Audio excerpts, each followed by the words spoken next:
صباح الخير والسعادة على أحلى وأجمل المتابعين في الدنيا. بحبكم قوي، بحبكم في الله. بصوا يا بنات بقى، القطط الصغيرة جاية تصبح عليكم. بصوا يا بنات بقوا جمال ازاي، كبروا شوية هم. ايه رأيكم بقى؟ ايه عايزين نقول بقى يا بنات؟ الرحمة الرحمة الرحمة حلوة يا بنات. ارحموا من في الأرض يرحمكم من في السماء. حاجة كده ربنا بعتها ليك، رزق، رزق بجد بعتهولك. ف... فما تعملش معاه اي حاجه وحشه بجد. انا دلوقتي شفت في الشارع قطه. صور يا محمد هنا، صور القطط كده. انا شفت في الشارع قطه حد ممشيها يعني مسربها برضو. فطلعت البيت يعني جبت لها اكل من بتاع القطط بتاعتي واكلتها وشربتها لبن.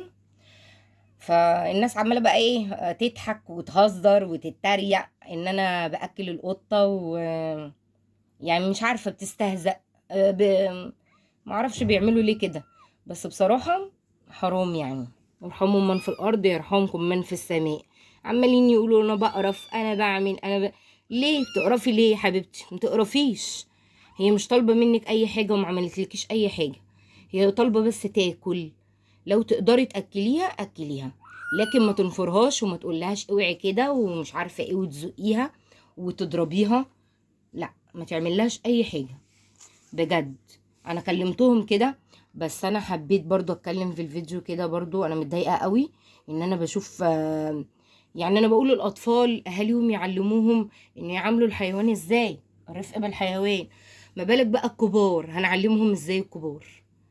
الام نفسها هتقولي لها ايه وهي اصلا هي اللي بتزق القطه وبتضربها وقرفانه منها؟ هتقولي لها ايه؟ انا مش هقول غير ارحموا من في الارض يرحمكم من في السماء. وبصوا بقى سكر، سكر المسكر يصبح عليكم. بصوا القمر، القمر بتاعي الله جميل جدا، حلو قوي.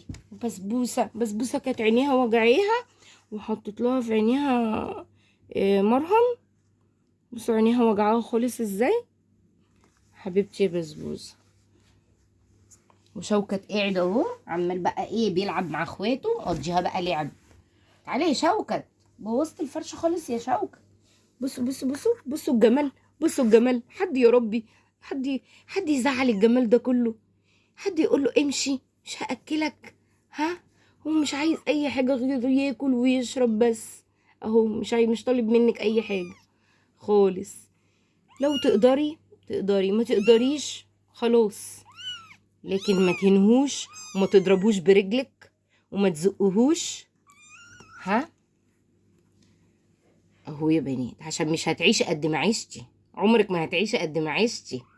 هتقفي قدام ربنا وربنا هيسألك عليه، وهيقولك كنت بتعامليه كده ليه، وهتتمني ترجعي الدنيا كده تاني عشان تعامليه كويس، بس هيكون الوقت خلاص.